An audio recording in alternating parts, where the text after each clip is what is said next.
Hello, I'm again here with another subject matter on credit reports and credit scores. There's always so much information to pass along, so I cut it up in 6 installments.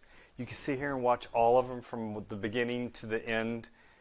This is the last one in this particular series that I'm going to do, because again, I'm repeating myself, there's so much information out there that if I just made one 30-minute video, you'd go and would not pay attention to it. So I wanted to break it up for you.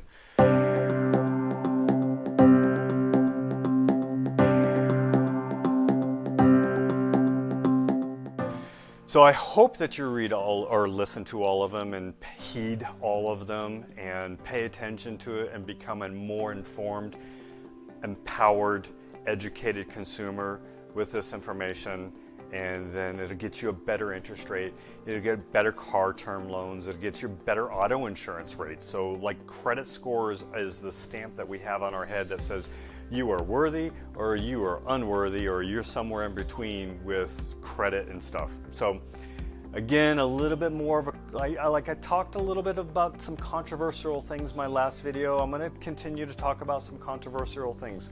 So Dave Ramsey's Financial Peace University. I'm a huge fan of that. But he's talking to 30 million people at one time, and he has to keep his message clear. And if he happens to see this video and he disagrees with what I'm going to say, I'm going to probably take my lickings and he'll probably counterpart me. He's a super hyper intelligent man and he's got a huge heart of gold and he loves God, and it's a beautiful thing, but I'm going to disagree with him on this subject matter. If you want to buy a house and you want the best interest rate possible and you're trying to do everything possible to make sure that you get the best interest rate possible, you got to play a game, and the game is called Get a Better Credit Score. And to get a better credit score is you got to get a credit app, and you got to get in there and like read what it tells you to do and listen to videos and people like me and professionals that deal with this stuff every day. And you got to get your scores up, and you do this and you don't do that. So I'm going to talk to you about some things that you do. You do go get a credit card or two, and then you keep them at 10% or 30% credit utilization. I talked about that in previous videos, but really quick, if you have a $1,000 credit card, only put $100 on it. If you need to go up to $300, that's okay, you're in the safe zone. $500, warning light comes on, you're going to DEFCON 3, you got an $800 balance on a credit card, on a $1,000 credit card, DEFCON 2, you max out that credit card on a $1,000 credit card, you have a $1,000 balance, DEFCON 1, buddy. Like this stuff is gonna hit the fan like right now. So you've got to don't do that. So bear with me, I'm looking down at my notes.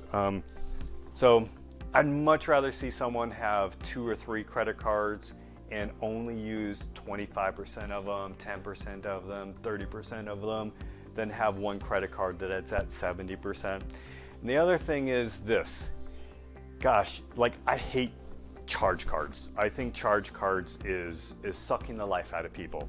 But if you're getting ready to buy a house, don't go, I'm going to clean up my credit and I'm going to get rid of all my old stuff, and then you go cancel those credit cards. Don't do that if you're getting ready to buy a house or you're getting ready to go buy a car and you're going to get an interest rate that's assigned on that. Keep those credit cards open until you've accomplished those things in life that you want to do. Then that's when you go in there and clean up you get rid of the charge cards and such. They're just high interest rates and they're so super convenient to use, and your part of your credit score looks at what kind of credit cards you use. And so if you have a Target card, a Walmart card, an Amazon card, a Sears card, a Kohl's card, a Dillard's card, you have a credit problem, and the credit report score that you'll get with it will assign that. So don't do that. I'd much rather have someone have 1 or 2 Visas, MasterCards, American Expresses, and then use those. That I know they tease you. There's a reason why they're giving you 25% or 50%, because they're fishing, baby, and they're going to catch you and they're going to pull you in and you're going to be paying their bills. So don't do that. Don't become a victim. That's just another way of becoming a victim on that. So soapbox moment. You're watching this video for a reason, because you want to learn. The other thing is again, keep your accounts open. But let's say I have my one vice. My one vice is I have a Home Depot card and a Lowe's card. But I'm telling you, I hardly ever use them. But I literally go into Home Depot. I'm in there almost every freaking weekend. So what I'm about to say, but sorry. But I only pull out my credit card every once in a while. So I might go to Home Depot and literally go put $10 on my credit card, but I'm just gonna ping the radar. I'm just gonna use it a little bit. I'm gonna pay it off when it comes in, when the bill comes in. So all I'm trying to do is keep it somewhat active. So my credit scores are really good because I've learned how to play the game by the rules over the years, and that's all I'm trying to do is impart this information that's in my brain to you on the other side of the camera or the other side of the, whatever you're watching this on, and just trying to give you some good, real, practical experience. And especially if you're getting ready to go buy a car, or especially if you're getting ready to go buy a house and you need to get ready for your mortgage. My first thing is, even if it's 6 months out, call us. We'll pull your credit, or we'll talk about what's on your credit app and the information before we even pull your credit report. Maybe we don't even have to.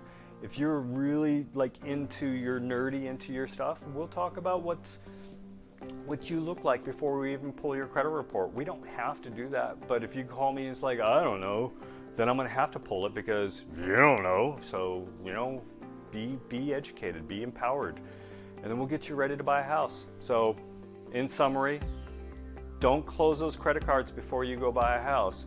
You have a bunch of charge cards, you don't have a lot of activity on them before you go buy a house, maybe put a little activity on them, but only like $10 or something like that, just to ping the radar. Credit scores are literally, I'm repeating from a previous video, credit scores are literally just a mathematical algorithm of information in and credit score out. And then you might get a 3% interest rate or a 4% interest rate or somewhere in between by just knowing the rules of the game. And that's what I'm trying to impart here. So I hope this series has informed you. I hope that you become more empowered. I'm not just talking to go blah, blah, blah. I talk to people all the time, every day about this particular subject matter.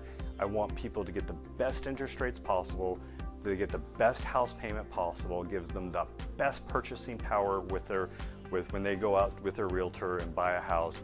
And that's all I'm trying to do is stack the deck for you, trying to give you a better ability, better home buying experience by doing all this information and heeding all this information. I hope this video finds you well. I hope life is good, and if you need to get pre-qualified to buy a house, I hope that you call onto me and my team. Thank you very much.